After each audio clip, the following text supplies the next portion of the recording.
Fase Cero. Nada volverá a ser como era. Búscanos en Instagram como Fase Cero Radio y encontrá todos nuestros capítulos en Spotify, siguiendo la cuenta Fase Cero. Después no digas que no te avisamos. Entrevista con Ricardo García Vilanova. Él es español, él es fotoperiodista. En zonas hostiles suele recorrer lugares como Gaza, el Líbano, Afganistán, que para aquí en Argentina son quizás para algún desconocido zonas que muchas veces hasta es confusa entender estos lugares, más cuando hay guerras civiles en el medio. También en esta simple pasada de países que ha visitado el entrevistado figuran Siria, Libia, Irak y tantos otros. Y por su trabajo de fotoperiodista queremos hablar con él. Ricardo, aquí Álvaro Garay, María Jiménez, esto es Fase Cero desde Buenos Aires, Argentina. ¿Cómo andás? Hola, buenas noches, ¿qué tal? ¿Cómo estáis? Bien, para el oyente que te está escuchando, ¿dónde te encuentras ahora físicamente hablando con nosotros? Pues mira, ahora acabo de volver de Afganistán y seguramente mañana o pasado me voy para Siria, Irak. La primera pregunta, no puedo evitar hacerlo, es ¿qué determina que te vayas? ¿Cómo amaneces un día a la mañana? Decís, ok, me tengo que ir. Lees periódicos y vas entendiendo sucesos políticos, sociales. Digo bien que sos un periodista de guerra, sos un periodista de zonas hostiles. ¿Está bien esa definición? Bueno, ha cambiado mucho la profesión. Realmente lo que determina ahora el hecho de que vayas a un sitio o no es totalmente diferente de cómo funcionaba antes. Hay un punto de inflexión en la profesión de fotoperiodista.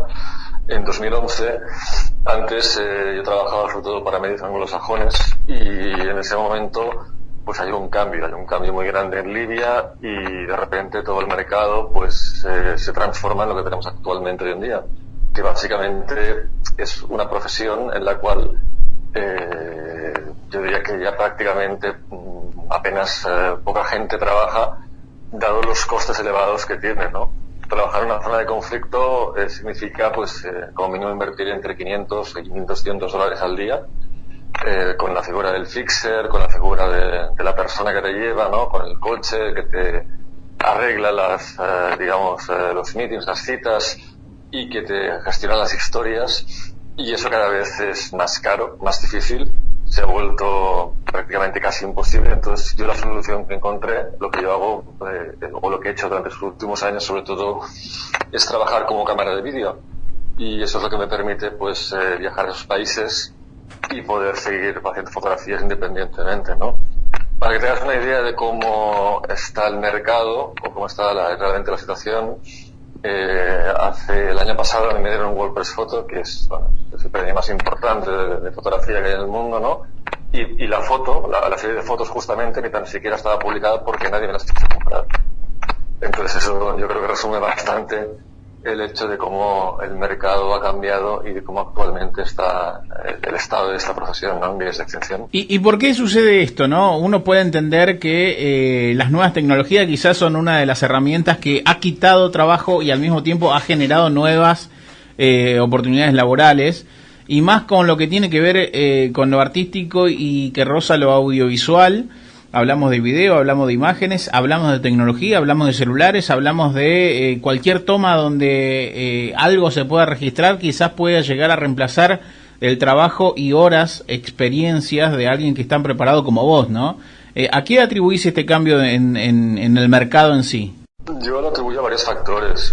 Uno de ellos es la globalización de la herramienta como tal. Antes, para ser fotógrafo, tenías que ser fotógrafo, tenías que entender el proceso, tenías que saber exponer, tenías que tener conocimientos reales de fotografía. Hoy en día, con las cámaras digitales, simplemente tú haces la fotografía y si de repente te queda más clara o más oscura, lo único que haces es cambiar un poco un parámetro y realmente es muy sencillo, ¿no? Entonces, ese es el motivo o uno de los motivos principales que genera ese cambio, ¿no? A diferencia del vídeo, por ejemplo, la fotografía en ese sentido, pues yo diría que está muy desvalorada, ¿no? El vídeo es una herramienta que a día de hoy, como te decía, pues aún exige sobre todo cierta profesionalidad y conocimiento, porque la narrativa audiovisual, ¿no? que todavía marcan las televisiones, en ese sentido es mucho más compleja. pero a nivel visual las fotografías han dejado de tener ese valor que tenía antaño y actualmente, lo que te decía, o sea, cuenta más el hecho de tener una imagen firmada desde un punto determinado del planeta que no realmente la calidad fotográfica de lo que representaba en ese momento. Claro, y también está esto, ¿no? De que cualquier cosa se sube de manera inmediata, se publica de manera gratuita, y también ahí se va transgiversando otros conceptos como la veracidad, la idea de pagar por un servicio como fuese una imagen, una foto. Esto seguramente lo sabes muy bien. Encontrarte también con falsas imágenes o falsos videos atribuyendo a tal o cual hecho. Esto te encontrás también con esa falsa competencia que inclusive minoriza el laburo de un profesional como vos. Bueno, más que falsa competencia, yo estoy a favor del periodismo ciudadano y la inmediatez de la imagen, siempre y cuando sea una fuente fiable o algo contrastado, porque evidentemente en ese sentido los fotoperiodistas no tenemos la capacidad muchas veces de llegar a sitios y menos cuando suceden cosas, ¿no? Lo que sí que es cierto, que yo en ese sentido siempre pongo el mismo ejemplo, o sea, si tú vas conduciendo y de repente es un accidente y tienes conocimientos de primeros auxilios, obviamente vas a tratar de ayudar.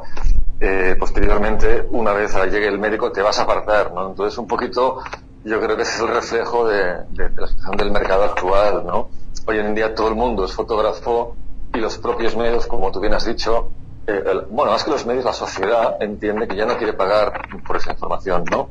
Entonces, eso ha hecho que los medios redirijan absolutamente toda la concepción del mercado que tenían anteriormente enfocada a las grandes historias humanas, y ahora lo centren sobre todo en historias superficiales, ¿no? Hay un cambio muy grande, no sé si en Argentina, pero yo en España recuerdo cuando era pequeño, los semanales de los periódicos que yo abría los domingos, no de las grandes cabeceras de aquí, de España, no tenían absolutamente nada que ver con lo que hay ahora. Antes se veían historias, se veían reportajes, se veía fotografía. Ahora son revistas que básicamente son anuncios, cosas de famosos y poco más, y algo de gastronomía y diseño, ¿no? Entonces, esa concepción yo creo que viene también por el hecho de que la sociedad ya no reclama ese tipo de información. Entonces, creo que nosotros como sociedad tenemos esa responsabilidad. Y en ese sentido, yo siempre también digo lo mismo, ¿no? Cuando veo en conferencias, lo que no se enseña no existe. Entonces estamos perdiendo esa conexión con ese mundo que tenemos más allá dentro de la burbuja que vivimos, con países como Argentina o España, porque ya no tenemos ese interés social ni humano de conocer todos esos conflictos y de situaciones que es la realidad del mundo, porque de hecho nosotros vivimos en una burbuja y la mayoría del mundo no vive en ese tipo de comodidades o en ese tipo de situaciones en las cuales nosotros o damos por hecho, ¿no? Que en un momento determinado abrimos un interruptor, hay luz, o hay agua caliente, o hay calefacción. La mayoría de la gente vive en países con hambrunas, con guerras, o con situaciones, digamos, desesperadas en las cuales la economía pues hace que muchos de ellos traten de huir, ¿no? Y traten de emigrar, como por ejemplo toda esta ruta famosa que hay en Libia, ¿no? Que son muchísima gente de África, millones que tratan de llegar aquí. En el mercado, ¿qué es lo que a vos te dice a dónde tenés que ir? Porque respondiste tan firme, tan contundente, con una agenda ya por delante, y decir, bueno, tengo que ir a estos lugares. Así arrancaba la entrevista. ¿Por qué vas para ese lugar en este caso? Depende, hay momentos que son encargos de televisiones. Por ejemplo, ahora para Siria, Irak es un encargo para la televisión francesa internacional, y hay momentos que básicamente son sitios en los cuales tengo una continuidad histórica, sobre todo de trabajo de largos años, ¿no? Por ejemplo, el tema del Estado Islámico es un tema que yo estoy haciendo desde hace 10 años. El tema de Libia también es un tema que estoy haciendo desde hace 10 años. Entonces, cada año yo intento ir a esos países, como mínimo Siria, Libia, Irak.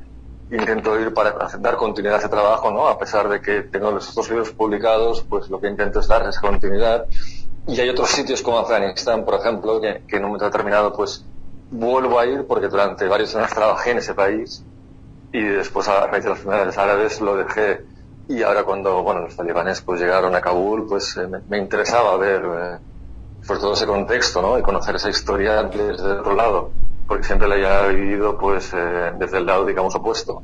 Entonces, no hay un factor determinante único. Hay varios factores que te llevan a tomar decisiones Pero también hay uno muy importante, en el sentido de que cuando tú vas a estos países, como freelance, sí que tienes que tener una apuesta segura de que como mínimo vas a cubrir esos gastos, ¿no? Entonces eso también es determinante, sobre todo en países en los cuales pues el acceso es complicado y difícil. Eso ya te marca un punto muy grande, diferencial, sobre todo de cara a después tener al menos alguna posibilidad de vender tus imágenes, ¿no? Ya no te digo para recuperar los gastos, que es lo que te decía antes. Para que os hagáis una idea, pues lo que se pagaba en un día de trabajo, antes del 2011, es lo que hoy en día se paga por una galería que puedes hacer durante 10 o 15 días. Entonces, ese mercado y ese tipo de trabajo ha dejado de ser viable. También ha cambiado quién compra el contenido, ¿no? Si bien ahora estás como freelance, en algún momento estuviste respondiendo para algún diario, seguramente vamos a retomar más adelante este tema, pero al ser freelance también, así como ha cambiado el mercado, ha cambiado quienes compran, los interesados en obtener esa imagen, ese video, o siguen siendo quizás los mismos intereses, pero de diferentes ocultos y detrás de otros medios. No, yo parto de que los medios todos, tanto los públicos como los privados, tienen intereses políticos, religiosos, económicos. Eso es evidente, ¿no? Aunque tú no quieras, siempre hay pequeñas directrices o pequeñas cosas que marcan una línea editorial de un medio, ¿no? Por lo que sea. Bien por la persona que lo dirige, bien por el tipo de enfoque que le dan a determinadas cosas. Ni es bueno ni es malo, simplemente es como todo, son diferentes opciones que existen y yo creo que a día de hoy todavía sigue, digamos, ese tipo de medios funcionando en el mundo. Lo que ya no existe es ese mercado, digamos, de interés social que había antes. Eso es lo que ha cambiado, o lo que yo veo que ha cambiado, ¿no?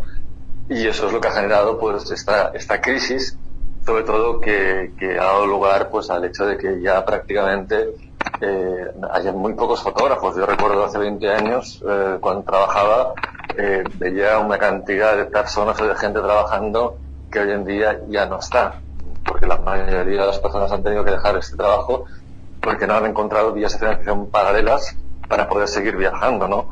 Entonces, para mí esa es la gran problemática, ¿no? Y sobre todo el hecho de que la sociedad, nosotros mismos, yo mismo como sociedad, pues no hagamos nada para ponerle remedio, ¿no? Para intentar justamente pues dar esa difusión, ¿no? Como hoy lo que vosotros hacéis, ¿no? O sea, vosotros hacéis un programa, explicáis, o tratáis de dar esa difusión y todavía eso pues existe, hoy tienes cierto interés, pero en fotografía, al menos en la fotografía de conflicto, ya no es así. ¿Y cuándo vos te diste cuenta, yendo un poco más para atrás, que te interesaba ser parte de este tipo de trabajo? ¿Cuándo empezaste a pensar que querías ser parte de esta difusión? ¿O primero estudiaste fotografía y después la profesión te fue llevando hasta este lugar? ¿O cómo empezaste, y si te acordás quizás la primera misión, no sé si decirle así, o el primer proyecto que tuviste de este estilo? Sí, bueno, yo estudié fotografía, pero tenía muy claro la vertiente en la cual quería trabajar y básicamente, pues en un primer momento, en los primeros años, sobre todo lo que hacía, como no era posible, digamos, trabajar directamente en un medio, porque claro, está claro que tienes que demostrar una experiencia, está claro que tienes que enseñar un book y tienes que trabajar para conseguir hacerlo en este tipo de medios. Lo que hacía era trabajar sobre todo a nivel de fotografía publicitaria y social, y con todo el dinero, digamos, que conseguía reunir, lo invertía en hacer viajes, ¿no? Eso me daba la posibilidad al principio de hacer un pequeño book, y bueno, hasta que en un momento determinado, pues en Afganistán, pues el editor de Newsweek se fija en mi trabajo, empiezo a trabajar con ellos, él me conecta con el editor de Wall Street Journal y empiezo a trabajar pues de esa manera, ¿no? Pero vuelvo a insistir, en otros tiempos eso hoy en día ya no sucedería, ya no pasaría. Yo tengo la desgracia o la suerte de haber vivido las dos partes de la fotografía, digamos, o las dos, ¿no?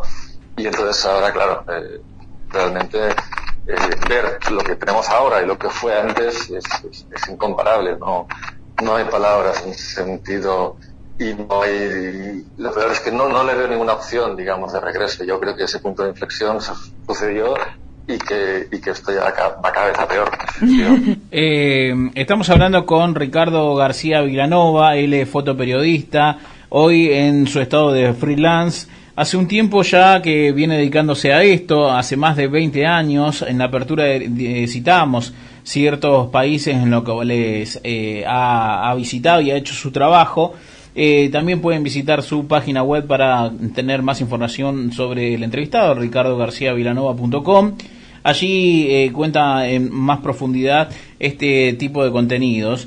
Y acá viene un quiebre, quizás que le ha marcado o no, responderá él, que en el año 2013 fue secuestrado por una parte terrorista, si lo quieren llamar así, en el Estado Islámico. Estuvo 195 días secuestrado de allí. ¿Y qué pasó esa tarde? ¿Estaban saliendo del país? ¿Estaban agarrados en zona fronteriza? Si querés contarnos un poquito más, porque para nosotros es todo novedad, Ricardo, dado que Argentina, afortunadamente, no tiene conflictos de este estilo, en fronteras, ni bélicos, ningún tipo de conflictos civiles armados. Y para nosotros hasta muchas veces no es difícil, es la palabra, difícil entender por qué sucede esto, cuándo sucede esto. Y bueno, vos tuviste esto en el año 2013, este secuestro.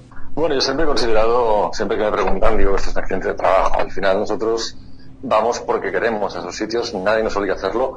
Y justamente por eso, en ese sentido, nunca he llegado a hablar abiertamente del tema, por la sencilla razón de que yo pienso que el periodista, o los periodistas, al menos los que trabajamos con dolor ajeno, los que estamos en ese tipo de zonas, no tenemos que hacernos nunca partícipes de esa historia, ¿no? Y yo, en ese sentido, siempre considero una falta de respeto hacerlo de cara, sobre todo, a las personas que realmente están involucradas en ese conflicto. Nosotros vamos, estamos ahí, trabajamos y cuando queremos nos vamos. Si no tenemos la desgracia de que nos pase algo parecido a esto, ¿no? Entonces, nadie nos obliga a ir. Y ese es el punto diferencial, y yo creo que es el más importante, ¿no? Una de las cosas que yo veo, sobre todo últimamente, es esta figura, hablo de las personas o del determinado grupo que se dedica a hacer conflictos. Hay determinadas personas, ¿no?, dentro de esta profesión, que sobre todo en España, pues que se están intentando pues hacer esa imagen, ¿no?, que va por encima de la historia de las propias personas, ¿no? Eso, bueno, yo no comulgo obviamente con ese tipo de periodismo, y yo pienso que nosotros simplemente somos transmisores de historias, y el hecho de que lo desarrollemos en países, en zonas de conflicto, es absolutamente irrelevante en ese sentido. Y te das, o sea, esa tarde ustedes estaban saliendo, ¿no?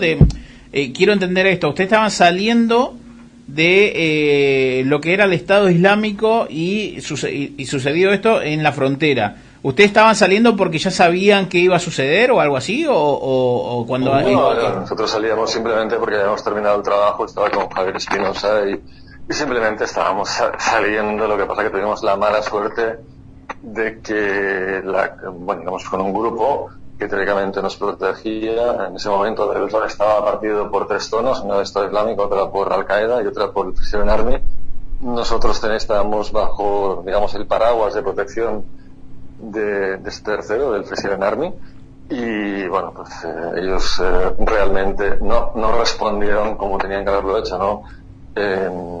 Básicamente, cuando trabajas en zonas de conflicto, también es una de las cosas que siempre explico cuando doy clases, ¿no? En ese sentido, a las personas que se quieren dedicar, que aparentemente son muchas, pero que tienes que tener muy claro que esto no es ningún juego y que realmente pues hay una serie de peligros y que todo eso forma parte de esta profesión, ¿no? Entonces, yo creo que lo primero que tienes que hacer es un ejercicio de honestidad contigo mismo para saber si los riesgos te merecen o no la pena, ¿no?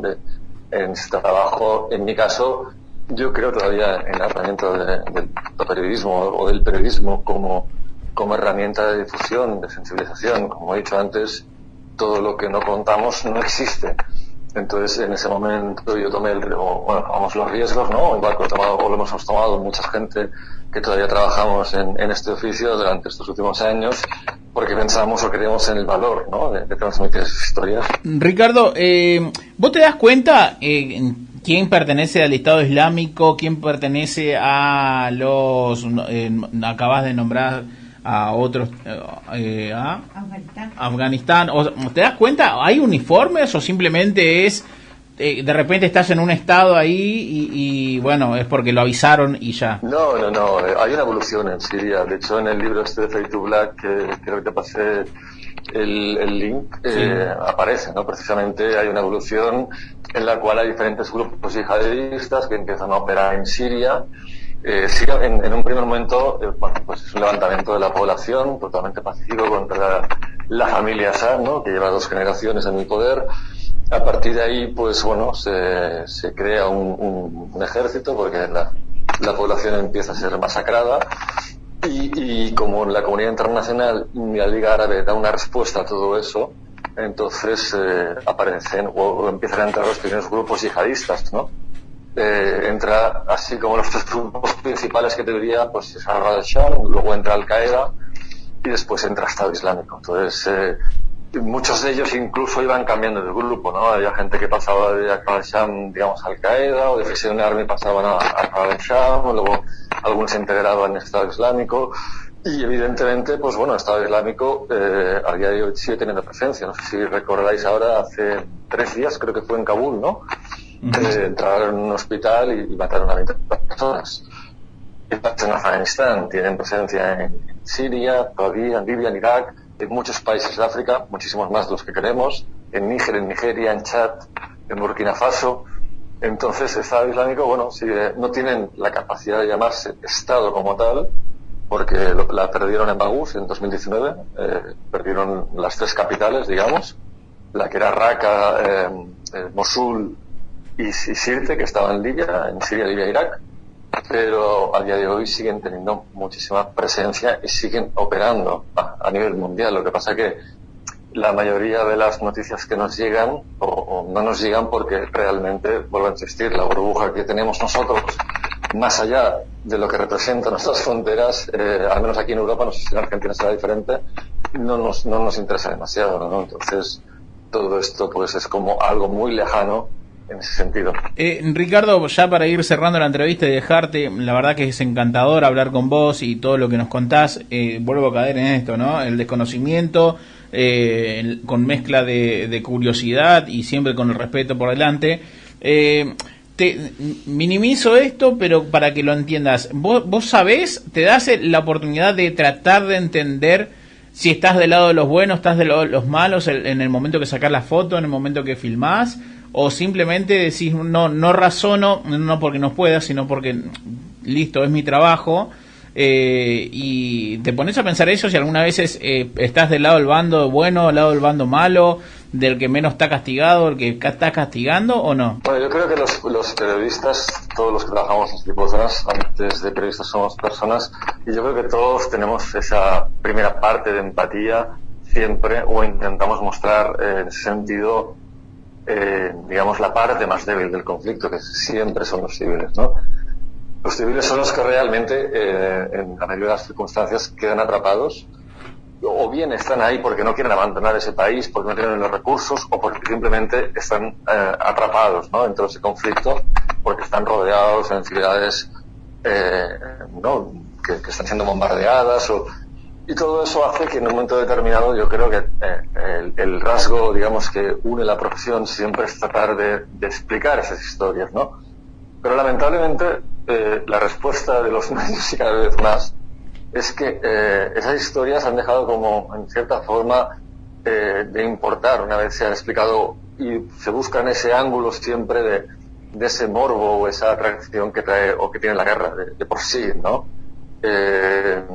Yo creo que todos tenemos esa mirada, ¿no?, o ese interés en ver cómo es una guerra y cómo se mata a la gente, ¿no? Porque es algo que no forma parte de nuestra sociedad. Nosotros vivimos en un entorno en el cual existen unas leyes, ¿no?, existe un comportamiento, digamos, racional, pero todo es una guerra, se rompe, no hay leyes, todo es, digamos, algo irracional, caótico, y yo creo que esa atracción es la misma, por ejemplo, que la que tenemos, ¿no?, cuando vamos en un coche y de repente vemos un accidente, no podemos dejar de mirar, ¿no? Y esa fascinación existe desde el inicio de la humanidad.